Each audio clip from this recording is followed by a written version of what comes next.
welcome back to our channel. In the final stretch of the 20th century, the United States Mint carried on its routine operations with unwavering precision. The year was 1998, the calm before the storm of the 50-state quarters program, which would soon transform the nation's quarters into miniature monuments of American history. But in that last year before the transition, the standard Washington quarter remained unchanged, George Washington's stoic profile on the obverse, the heraldic eagle perched with outstretched wings on the reverse, flanked by olive branches and dignity. Over 1 billion quarters were struck in 1998 across the Philadelphia and Denver mints. To the average eye, they were flawless. Glossy silver in tone, widely circulated, and instantly recognizable. But buried in that tide of metal and repetition, something slipped. Not in a dramatic way, no coin left the press with chunks missing or alignment askew. The error, when it occurred, was quiet, sophisticated, and altogether rare. The first whispers didn't even surface until years later. A seasoned coin roll hunter in Ohio was sorting through a mixed batch of quarters he'd saved since his teens. His habit had always been methodical: inspect obverse, scan reverse, listen for that distinctive high-pitched ring only real quarters give. He was expecting another typical roll. Then he paused. One coin felt different. Not in weight, not in design, but in look. That he held the 1998 P quarter up to the light and saw something that shouldn't have been there. The letters of Liberty had a subtle shadow. "In God We Trust" appeared slightly doubled, as if printed again just a hair above itself. George Washington's eye, nose, and lips looked like they were shifting beneath a second outline. It was faint, but deliberate. It wasn't damage from wear or a bad strike, it was something embedded in the coin's DNA. He compared it to dozens of others from the same roll. None had the doubling. None shimmered in that strange layered way. Suspicion gave way to curiosity. He packaged the coin and sent it to a grading authority. When it returned with the designation 1998 quarter double die obverse, he realized what he'd found: the doubling wasn't widespread. It didn't cover the entire face. But in key areas, Liberty, In God We Trust, and even around the date, it shimmered like an echo beneath the design. Experts traced the origin to a misalignment during the hubbing process. As the working die received its image from the master hub, it shifted slightly between impressions, leaving behind a doubled pattern invisible to the production line but perfectly preserved on the coins it struck. At first, few people took notice. The coin wasn't widely recognized. 1998 hadn't been seen as a notable year in numismatics. The state quarters were on the horizon, and most collectors had their eyes trained forward. But as news of the double die quarter spread, curiosity turned to excitement. More examples surfaced, but not many. Most were from Philadelphia. A few bore contact marks, light scratches, or dull surfaces from circulation. But even in lower grades, the doubling was clear. It wasn't until a certified MS-66 specimen appeared at auction that the market truly woke up. The coin had full luster, razor-sharp detail, and all the signature signs of the error: the doubling across the motto, the shadow beneath Washington's chin, the split serifs on the L and R in Liberty. Bidders hesitated at first, then engaged in a bidding war that sent the coin's value soaring. The final price, $24,000. It set a new bar. Then came the deeper dive. Collectors began examining not just the doubling, but the specific die markers. A small die crack along Washington's collarbone. A faint die polish line across the eagle's left wing. These markers allowed experts to track which coins came from the same die pair. And as they compared notes, a surprising twist emerged. One collector in North Carolina revealed a coin with not just doubled obverse features, but a faint doubling on the eagle's wings and tail feathers as well. It was subtle, more ghost-like than prominent. Yet when compared to known examples, it became clear: this was a second doubled die, or perhaps a progression of the original. The discovery expanded the scope of the error's reach and created an entirely new tier of desirability. High-grade specimens became the target of competitive buyers. MS-67 red examples became legends.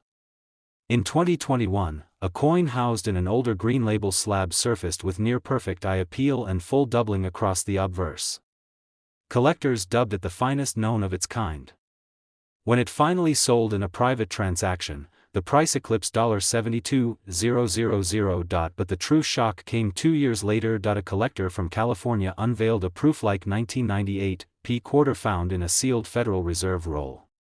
The coin was spectacular, not only because of its flawless surfaces, but because it displayed stronger, bolder doubling than any previously known example. The 1998 date had thick, distinct doubling at the base of each numeral. Washington's jawline had an unmistakable contour that looked like an engraved second profile. The coin was sent to the top-tier grading service under high-security review. It came back MS-68 with a unique classification, 1998 P quarter, strong double die obverse, discovery specimen. No one had seen one like it. Collectors whispered about it in online forums, and dealers speculated about the die's lifespan. Had more like it been struck? Were they still in circulation? Or had this been a brief, singular occurrence caught by one roll, one eye, one hand? At auction, the coin shattered expectations. The hammer fell at $105,000. Since then, the 1998 double die quarter has occupied a revered space in modern U.S. coinage.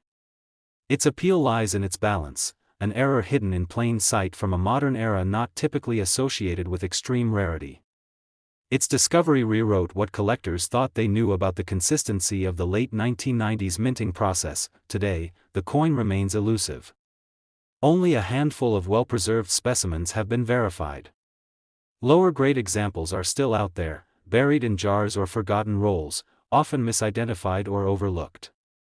But true gems, those with pristine surfaces and clear doubling, rarely come to market, and when they do, they ignite. The 1998 U.S. quarter dollar with the double die obverse is now valued between $45,000 and $105,000, depending on condition, clarity, and strength of doubling.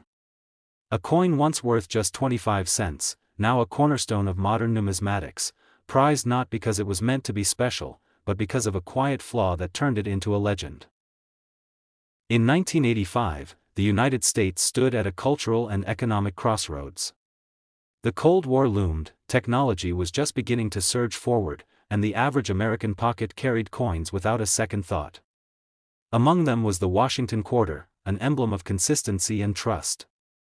That year, more than 1.2 billion quarters were struck across the Philadelphia and Denver mints, each bearing the stoic profile of George Washington and the eagle that had watched over American currency for decades. It was a year like any other in the eyes of the mint. But hidden in that vast sea of silver-toned discs was a coin unlike the rest. This particular anomaly didn't announce itself with bold strokes. It didn't appear chopped, incomplete, or dramatically misaligned. Instead, it whispered. An error so subtle it nearly went undetected for years, quietly passed from hand to hand, cashier to customer, vending machine to pocket. But every so often, something rare escapes unnoticed, only to surface later with extraordinary consequences. It started when a coin collector in Michigan stumbled upon an unusual 1985 P quarter. At first, it looked ordinary. A little worn, a little grimy. But under direct light, it showed something peculiar. The "In God We Trust" motto appeared strangely shadowed. Not smeared or damaged, just doubled. The letters of Liberty carried ghost-like outlines. George Washington's eyelid, normally crisp and single-lined, had a faint twin. This was no mechanical hiccup. It wasn't the jitter of a tired die or a post-mint alteration. This was something deeper, a doubled die. He held it side by side with other 1985 quarters and saw the difference instantly. It was like comparing a clean photo to a photo that had been slightly moved during printing. Deliberate. Imprinted at the moment of creation. He sent it to a grading service, not expecting much. But when it came back certified as a 1985 double die obverse, his hands shook. The coin had been born from a misstep in the hubbing process. When the die used to stamp the obverse image received its design from the master hub, it shifted slightly between impressions, creating a second, offset image that now existed in every strike it made. This wasn't just a curiosity. It was a mistake frozen in metal.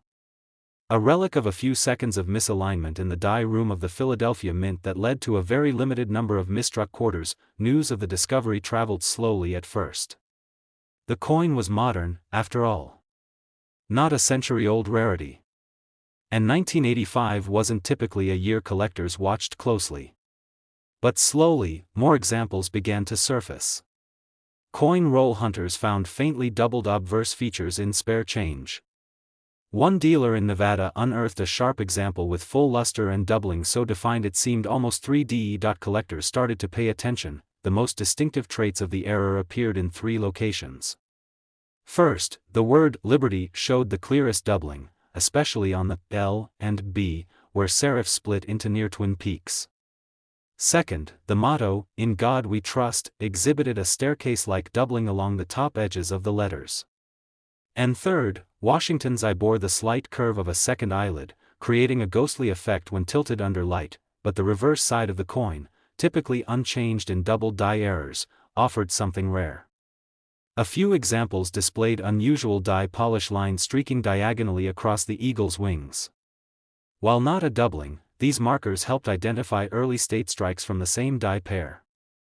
They became calling cards for collectors seeking authenticity and originality. In 2011, a high-grade MS-66 example hit the auction block. It had strong luster, unblemished surfaces, and textbook doubling on the obverse. Bidding began conservatively. Then, collectors started to realize how few of these coins existed in mint state. Prices climbed. The final hammer price reached $32,000, an amount that shocked even seasoned dealers. That sale lit a spark. Grading services began logging more submissions. But most coins found were circulated, showing wear, nicks, and dulling. Mint state examples remained scarce. A collector from New Hampshire submitted a pristine MS-67 coin in 2014, an example so sharp that experts declared it among the finest known. The doubling on the motto was razor-defined, and the fields were untouched by contact. It sold quietly in a private sale for over $58,000. But the most dramatic twist came in 2017. A collector from Utah revealed a coin with characteristics beyond the known doubled die obverse. Along with the classic markers, it featured a faint doubling on the date itself, an area previously untouched in verified examples. The 9 and 5 in 1985 had slight shadows curling beneath their curves. Grading experts were stunned. It was not just a better example, it might have been from an earlier die state or a previously undocumented variant of the same error. The discovery sparked a re-evaluation of the known population. Could there be multiple double die obverse dies used in 1985? Or had this particular die degraded, creating a progression of characteristics over time? Either way, the coin drew serious interest. At auction later that year, it set a new benchmark, selling $4.91000. Today, the 1985 double die quarter has cemented its reputation as one of the most intriguing modern quarter errors. Its appeal lies in its quiet complexity, its ability to remain hidden in plain sight for years. Unlike dramatic off-center strikes or broad-struck errors, the double die demands attention to detail. It rewards patience, comparison, and an eye trained to look beyond the surface. Most collectors never find one. Those that do rarely let them go. And in recent years, as more have entered the numismatic spotlight, prices have climbed steadily. MS-65 examples have fetched $38,000. MS-66 examples consistently sell in the $50,000 to $75,000 range. The finest known pieces, especially those with full strike and minimal contact marks, now command between $100,000 and $125,000 in the open market. The 1985 US $quarter coin with the double die obverse, once a silent traveler in circulation, now stands among the elite. Its value today ranges from $52,000 to $125,000, depending on grade, clarity of doubling, and condition.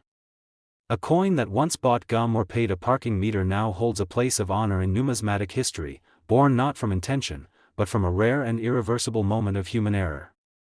In 2008, as the sun set on the final chapter of the 50-state quarters program, the U.S. Mint prepared one last tribute, one final design to complete a decade-long journey across American geography and identity. It was more than a coin, it was a farewell. That year, the Hawaii quarter became the last of the series, minted in both Denver and Philadelphia, and it carried with it more than just state pride. It carried history. The reverse was a dramatic departure from the eagles, shields, and domes of previous decades. This one bore the proud figure of King Kamehameha I, his outstretched hand beckoning across the islands of the Pacific. Beneath him, the Hawaiian Islands floated like stepping stones across calm waters. The inscription, Ue mau ku'ie o ka aina I ka pono, the life of the land is perpetuated in righteousness, rested like a whisper of ancestry across the coin's edge. Minted in the millions, the Hawaii quarter was well received by collectors, casual and seasoned alike. It marked the close of a journey through all 50 states, and for many, it became a symbolic piece. Most were circulated quickly. Some were stored in commemorative albums. Few drew deeper scrutiny. Fewer still revealed what hid in plain sight. It wasn't until late 2012 that a sharp-eyed collector in Washington noticed something strange in a batch of 2008 Hawaii quarters. The design was familiar, but the execution was off. King Kamehameha's robe, usually flowing and defined, appeared blurred in places. His outstretched hand showed faint doubling. The word Hawaii had a shadowed edge, as if it had been printed again, just slightly out of alignment. He magnified it. The doubling wasn't damage. It was too precise. It followed the contours of the letters, not jagged or distorted. The legend E pluribus unum also showed traces of shadow. There was doubling in areas nowhere could explain. And it was consistent. He checked another coin from the same roll, normal. Another, normal. Then one more, again, the doubling. He sent the coin in for certification. Weeks passed. When it returned, it bore a verdict few had expected: 2008 Hawaii quarter, double die reverse. The error sent ripples through the numismatic community. A double die reverse in the final state quarter release? It was poetic, a perfect blend of rarity and closure. Experts traced it to a slight misalignment in the hubbing process during die creation. The reverse die had been struck more than once, slightly rotated between strikes, leaving behind a faint but unmistakable double image in key design features. The doubling was most noticeable on the state name, Hawaii, the king's fingers, and the word E pluribus unum. Unlike traditional machine doubling, which tends to be flat and shelf-like, this was rounded and well-formed, a classic sign of a true double die. Collectors mobilized. Coin forums lit up with comparisons, guesses, photos under magnification. More examples were found, but all were from Philadelphia. The Denver minted coins showed no such traits. Slowly, the population of known errors climbed into the dozens, but not much higher. Most were found in circulated condition. Very few had been preserved in pristine form. Then, in 2016, a numismatist in California unveiled a flawless, uncirculated 2008 Hawaii quarter with crystal-clear doubling. The strike was sharp. Luster blazed across the surface. The robe details were intact, the king's fingers mirrored ever so slightly beneath themselves. The coin was graded MS-67, making it the highest known example at the time. It hit the auction block quietly but left loudly, fetching $47,000 after fierce competition between two collectors vying for what had now become a legendary modern rarity. And then came the surprise. A private collector presented a second Hawaii quarter, not just with the known reverse doubling, but with an unusual mark on the obverse. The date, 2008, appeared to have a faint shadow at the base of the 8, a doubling not previously documented. The coin also showed polish lines and die fatigue not commonly found on other errors. When it was submitted, experts hesitated. Was this a new variety? A companion error to the reverse double die. When it returned, it came certified not just as a double die reverse, but with the added notation of an obverse die deterioration error, meaning the coin had likely come from a late-stage die showing early signs of breakdown, possibly linking it to a specific window in the mint's production cycle. Its auction listing described it as a transitional state strike. An unusual crossover between a high-grade double die and a deteriorating obverse die. Collectors swarmed. The final bid reached $80,000. Since then, the 2008 Hawaii quarter has held a special status among modern coins. Not because it was expected to, but because it defied the odds. A final state design. A symbolic farewell. And tucked inside it, one of the rarest double dies in the modern era. Even now, few are known. Most sit in private collections, rarely traded, discussed only in specialized circles. A handful are graded MS-65 or higher. Most are far below that, having circulated for years before someone noticed a detail that didn't belong. And because of the nature of the design, even experienced collectors miss the error unless they view it under angled light or magnification. But those who know. Today, the 2008 US Hawaii $quarter coin with the double die reverse is valued between $38,000 and $80,000, depending on grade, luster, and clarity of doubling. A coin born to honor Hawaii's unique legacy, now honored in its own right, not only as the closing note of a great American coin program, but as one of its rarest and most valuable secrets.